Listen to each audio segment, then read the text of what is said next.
Hello, this is Dave with Pressure Washing Guides. Today, I wanted to make a fast guide on how to clean a back patio area.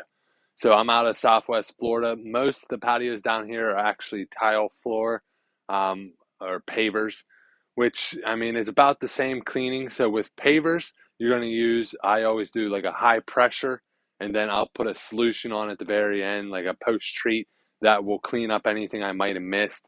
Now, the one thing with pavers you got to keep in mind is that like you're going to rip the sand out. So I offer resanding and sealing, but most people end up don't do going that direction because of how much extra it costs.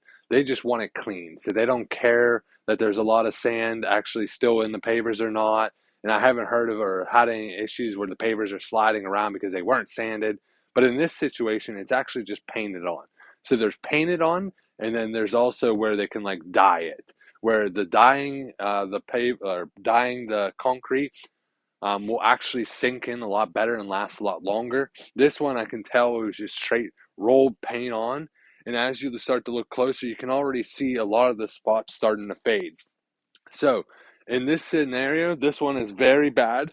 There's no doubt about that. Now, if I was to bring out my surface cleaner and go through here, there's a high chance it's going to rip the paint up and cause all kind of issues. So in this exact scenario, what I'll end up doing, I'll be using the high pressure wand with either the yellow tip or green tip from a distance just to get the heavy grime off here. And when I do it, I'm angling from the side so I'm not getting a bunch of debris into the actual pool itself. And I'm going to get it all and get everything out the door. So I'm not going to put the tip very close to the actual ground because I don't want to rip any paint up. And it's not going to come out perfect.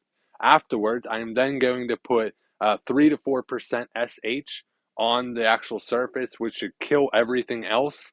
I'll see how it looks. As long as I get the heavy grime off, the pool chlorine should do the rest of the work.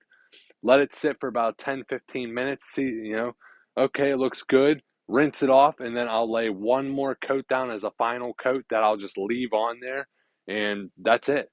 Nice and easy. The biggest thing, the biggest takeaway when you see painted and it's already starting to damage, do not put high pressure on there. Do not run your surface cleaner.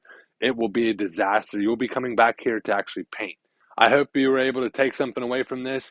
Please leave a comment below how you clean your back patio areas. If you have any tips and tricks, I would love to hear your thoughts. As always, though, have a great day.